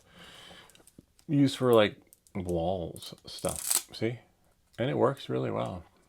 And then you just have to cut it to size, and just save the extra piece. You might need it.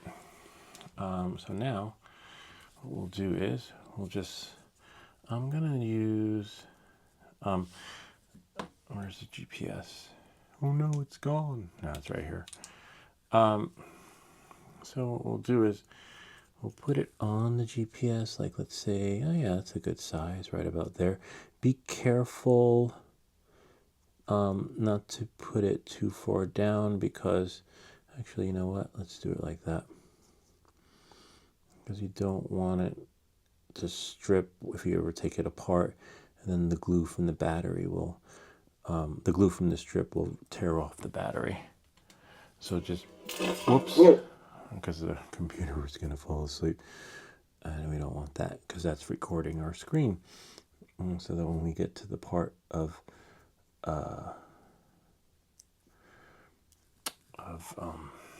configuring the GPS,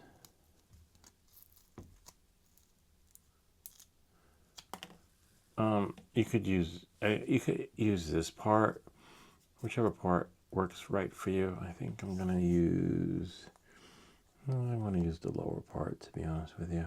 I don't know, it's just something about it I like. So I'm just gonna cut it, and then we got a spare piece. This is spare because you will use it again, I promise. Or not. I don't know. Looks like I may have cut it too short, because this is the length you want it, like for the other ones that I have. See? Actually, I have a spare one. You just don't wanna.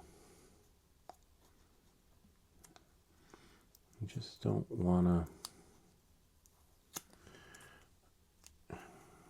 get it in the wrong spot. See? So this goes here. Nice. I think we'll use this one. We'll put.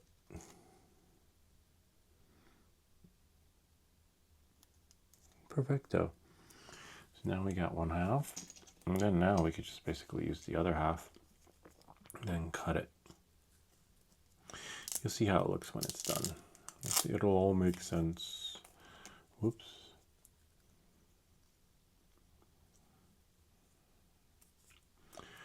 Dun, dun, dun, dun, dun, dun, dun.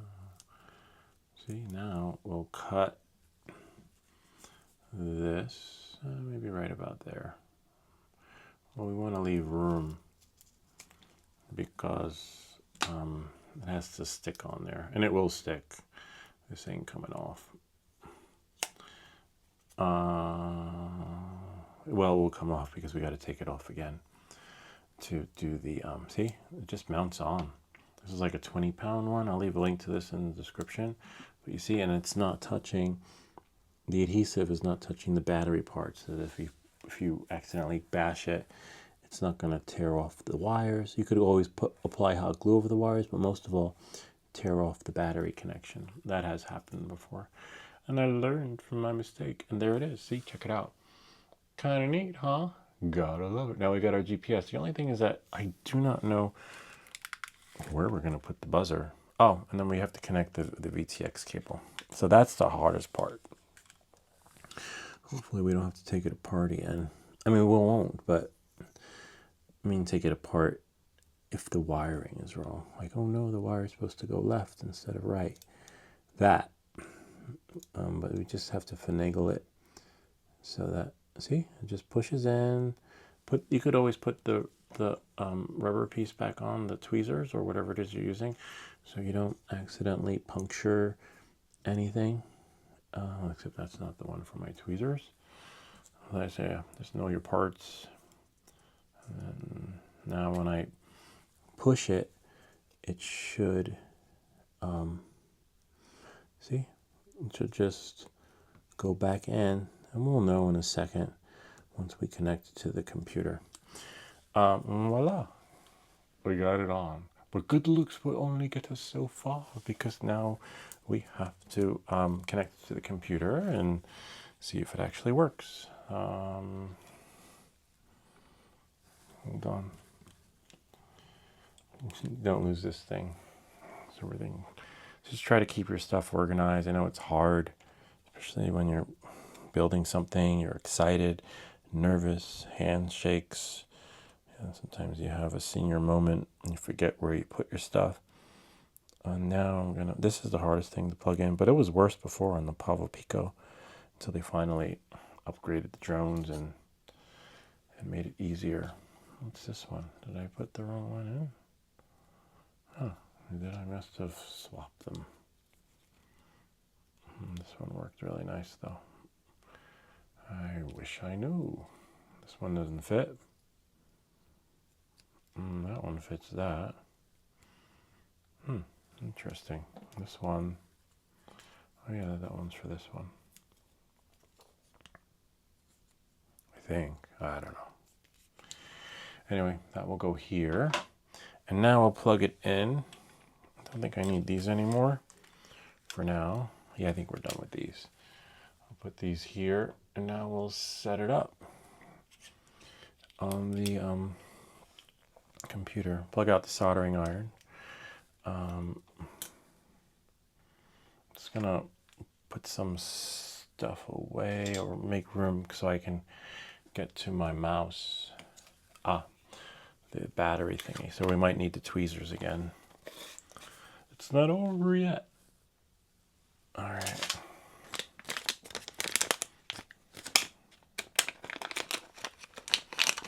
It's not over yet. All right. I'll find the other one later. I thought I had 2 batteries laying around. Anyway, so I'm just gonna move stuff out of the way.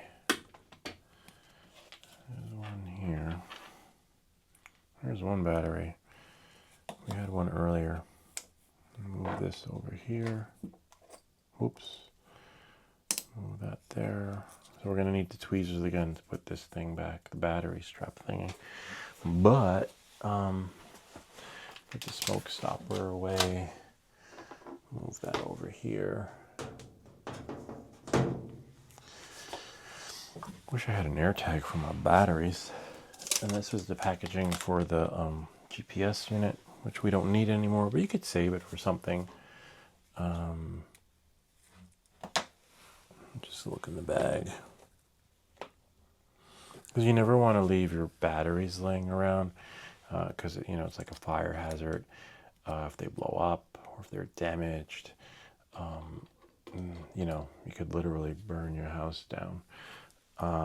So make sure you know where everything is. As you can see, I got one battery, but there's another one missing. It'll show up though. Just move this over here.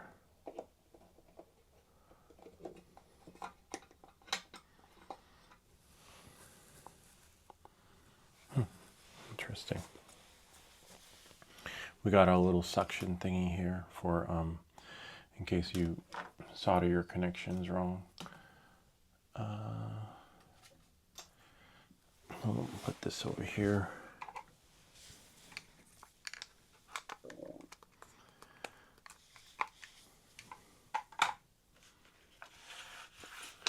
Where's the battery? It'll show up. Anyway, knowing that, moving forward. So now we got to put this thing in. See, and that's why you always want to make sure that your wiring setup is correct. See that? So now we're going to plug in the LED, your night lights. I haven't flown this thing at night, to be honest with you. And then now Whoops. I just want to make sure. I might need the magnifying glass thingy.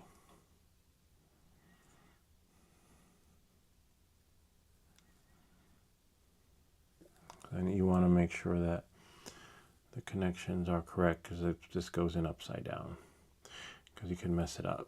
See? And then that's why I cut it and I soldered it this way so that the wire that falls in there. And then now, this is the other hard part, but you've got this, because there's a capacitor in there. So we have to push down the capacitor, right? And then finagle it so that it just works. That's why we might need the tweezers, because that's supposed to go.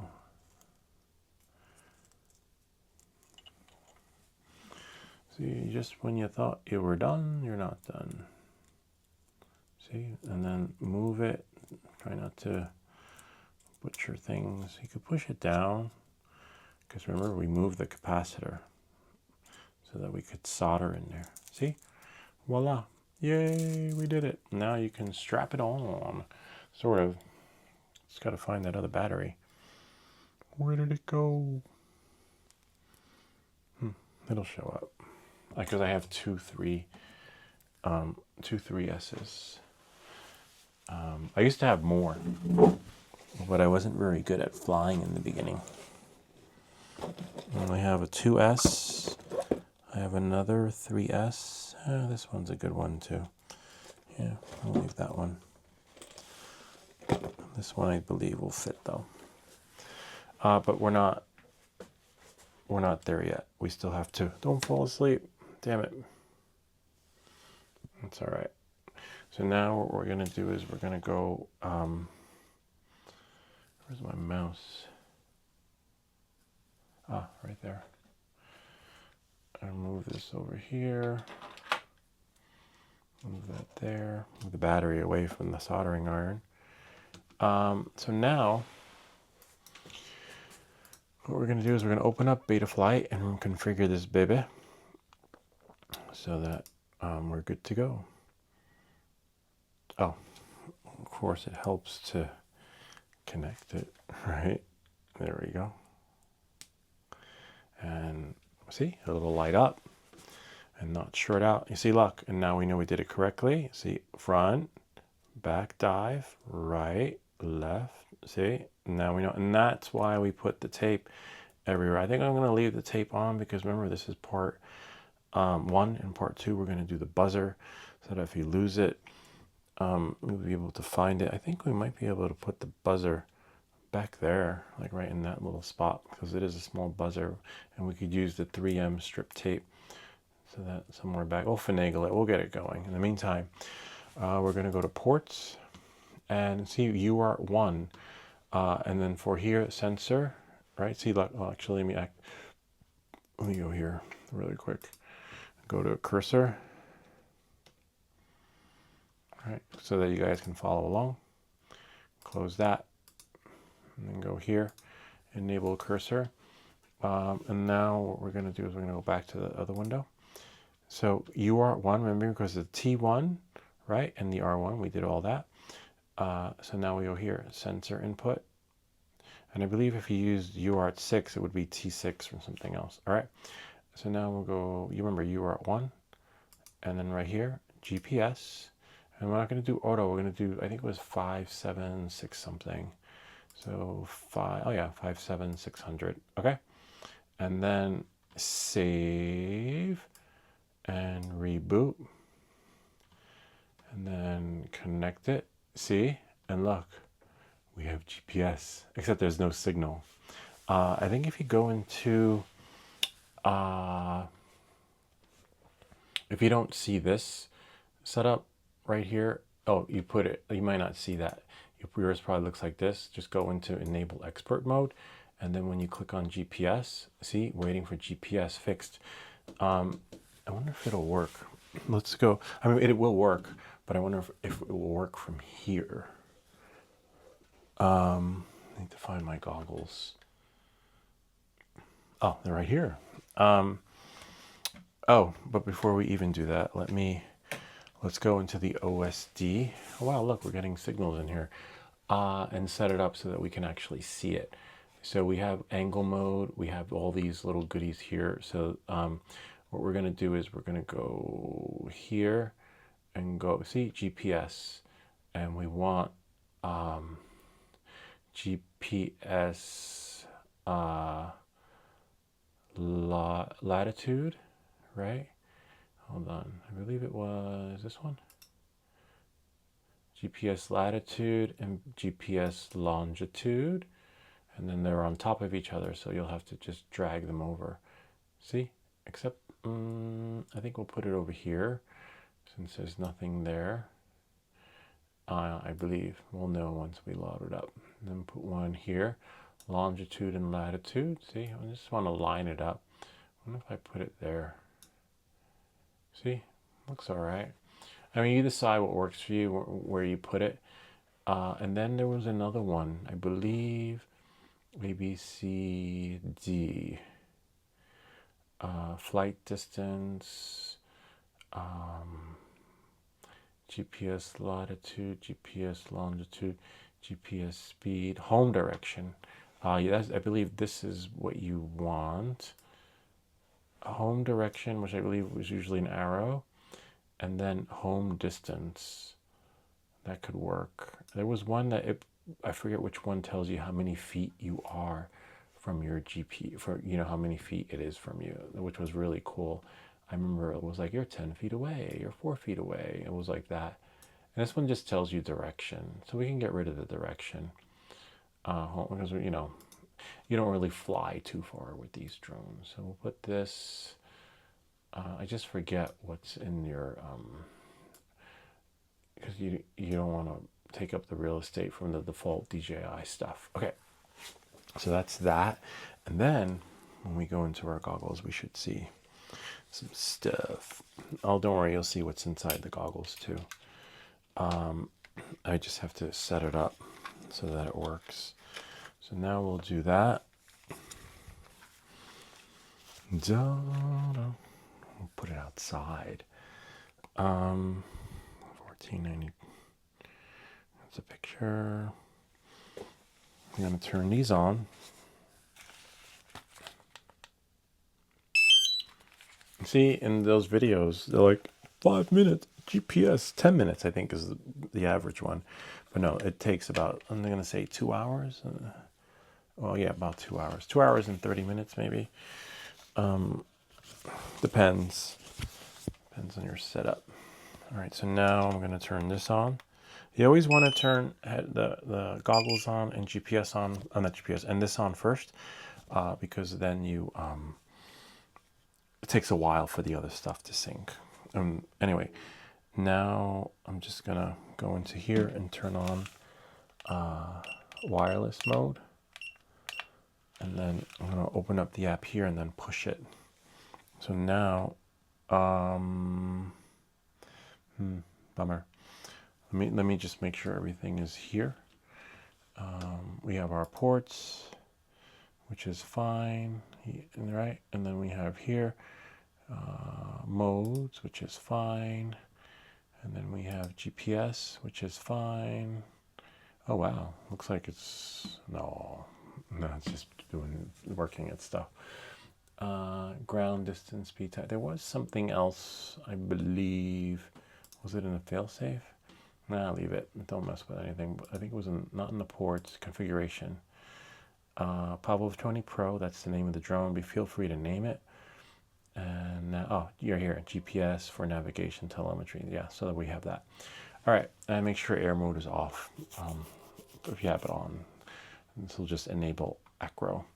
All right, so now we can save and reboot, and just double check, right?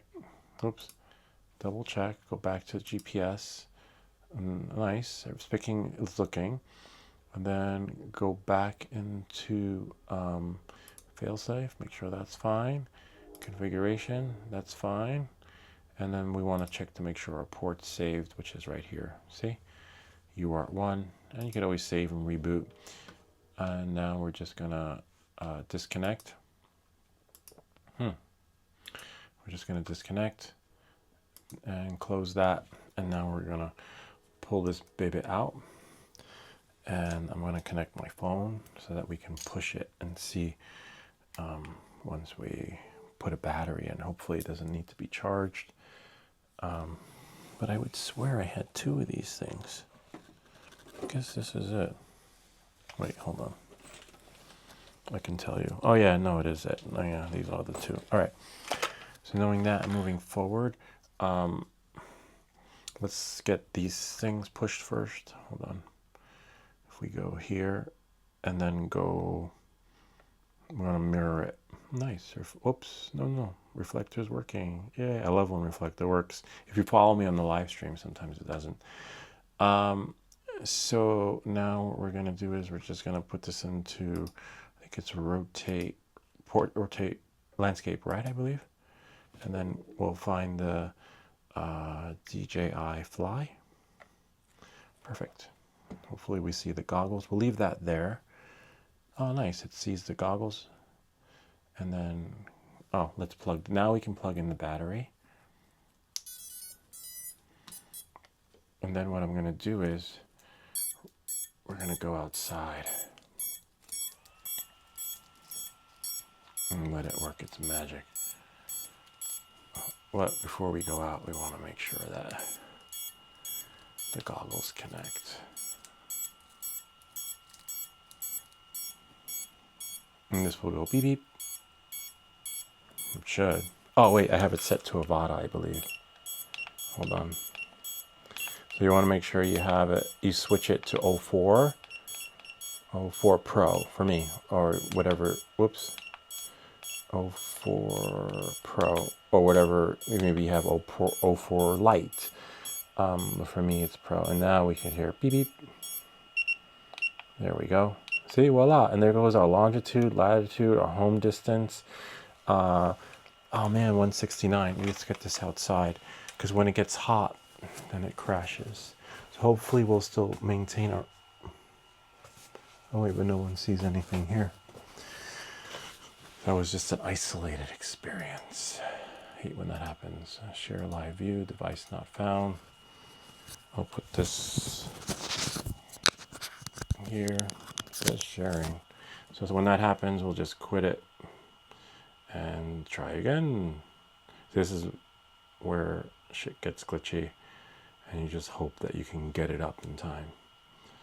Join, and then put it down gently, because the DJI stuff is super sensitive, and then sometimes you lose your connection. Yay! And then we just click go fly. See, longitude, latitude. Let's bring this drone outside. Hopefully it'll work. I'll let you know what I see, but hold on.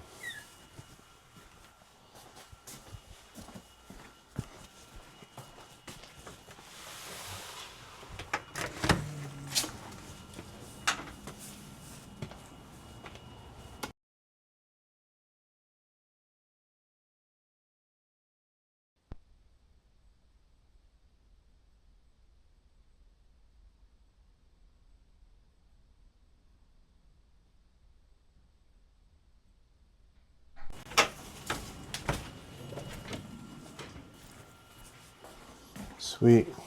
Hopefully. Oh, nice. We lost the connection. It lost the connection because it's wireless, but I'll tell you what I see. I'll record from here so that you guys can see. We have crash flip enabled. So now we just have to wait for the GPS to pick up its signal. All right, and hopefully, oh wow, we can see a lot though. Let me see, hopefully, actually, maybe if I go back out with the goggles, we'll see something. Because this is it the app that froze? I think it's the app that froze. Hold on.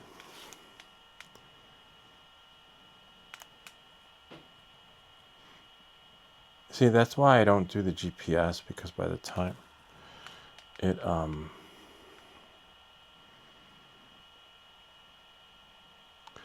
might just have to quit the app.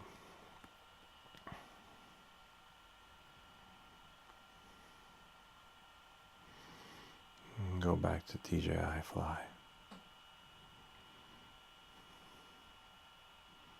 DJI goggles, I'm here. And then nearby, it's connecting. Probably because I left. And connect. So what I'll do is I'll leave the goggles here if I have to go back out. And it's still loading. Any minute. Any day. See, this is why I don't do the GPS, because it just takes forever, and by the time it loads, it's time to go.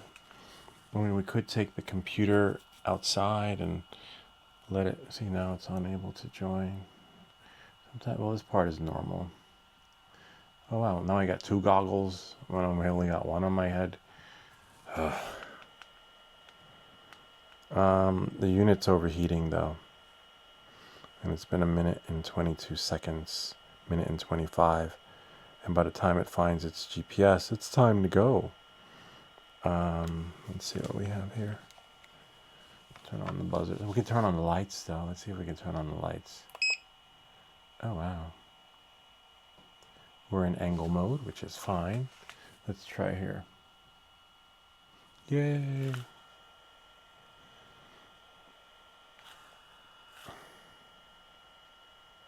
So the core temperature is 212 degrees Fahrenheit, which is not a good sign, because that means it's going to overheat. And this is why you want to plug in a power source and then the battery, because then you don't have to worry about the GPS. See, look, so if I leave it here, maybe plug in the battery and then wait for, not battery, but another power source like I have down there, or another battery, or the computer. The computer is also an additional source, but as you can see, we don't have anything as of yet, but it should show 1 hour and 48 minutes left of there. No satellites as of yet. It's still looking. It is cloudy and overcast. And again, by the time we get our satellite, see, the core temperature is just heating up. And let's turn off the lights. See, it's kind of neat though, because you can be here in the dark. See, still nothing. Where's my satellite? Where's my GPS connection? See, and you'll know when you saw when you connected it to the computer, it was searching for everything. It's just a matter of it, you know. And this is why I don't do the GPS, because by the time it finds its satellite connection, it's time to go. Like, it's literally time to land. And we have all the connections the way they're supposed to be. You know, you can double check everything, but it's all good. I'm pretty sure if we plug in, where's my other computer? My other computer's there.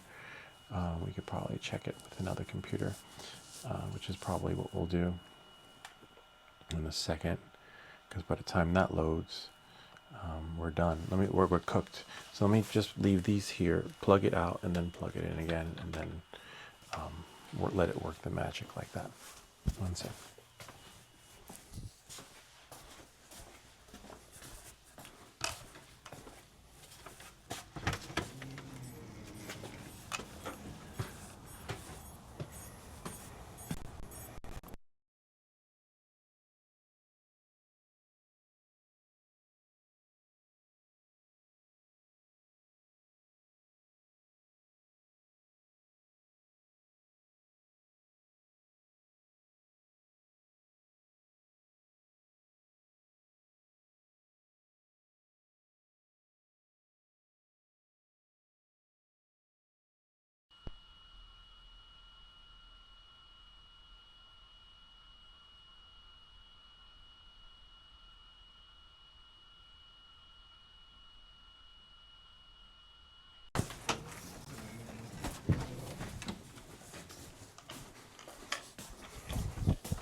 All right, so it's plugged in again. We've got pop, but that thing is heating up. It's so hot. Oh wow, so that's 2 mpvs per second. Mbps. Oh, see, and there it is. Voila. We plugged it out, plugged it in. Could probably fly it, right? We could go up. But look, see, distance from home. We'll probably do this during the day, but there you got it. If the GPS doesn't load, you turn it off and then turn it on again. But as you can see, let's see, we're in angle mode, which is fine, right? It's armed. And, oh wow, we do get some light.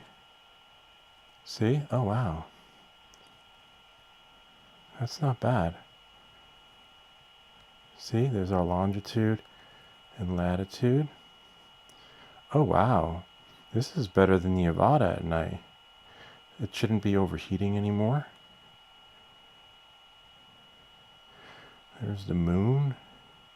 Oh, there's the battery. I have to bring it in because if we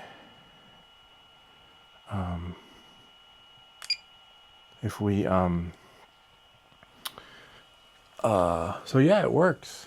Kind of neat, huh? Let's go back. See? And there's our longitude and latitude of where it is.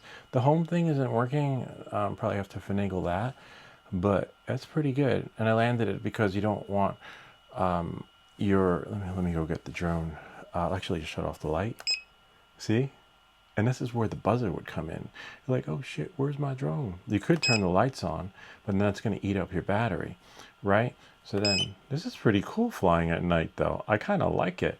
You don't get that with the Avata. With the Avata, what happens is you get these vision sensors errors, and the last time the shit just crashed into the house. But with this, there's no vision sensor error. You just basically just fly it.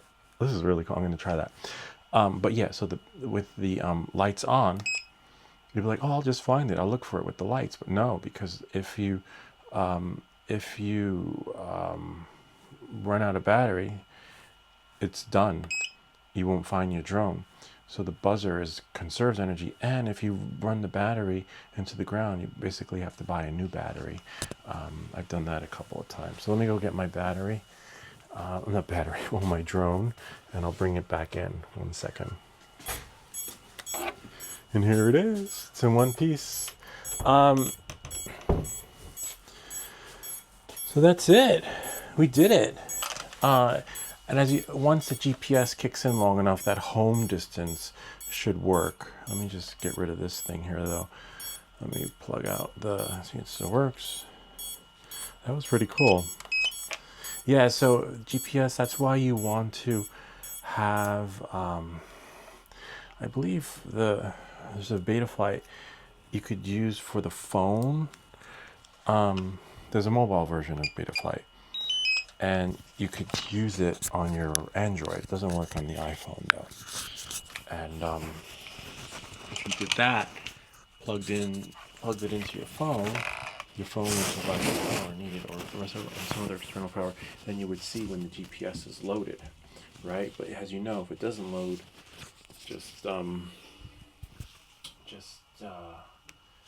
plug it in and plug it out again. No, plug it out, plug it in again, and you'll be fine. Oh wow, I almost forgot. That's our audio. Yeah, plug it in, plug it out, and you'll be all right. But hold on, let's put the mic back in. You'll get the hang of it. So now look, there it is. We've got our GPS. We've got our room for the buzzer, which we'll do on part 2. This was actually part 1. And that's pretty much it. Kind of neat, huh? Gotta love it. Just be careful. It looks like this thing can be flown at night, though, for the fun of it.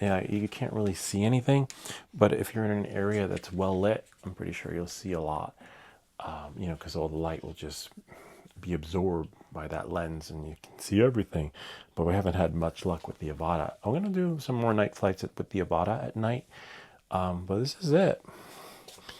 Anyway, that's pretty much it. I hope this video, a little wet from, I guess, some dew that builds up in the night. I hope this video helped you. If you have any comments or questions, feel free to leave them down below, or ideas for other videos. Remember, we'll see you in part 2, where we're going to put the buzzer on.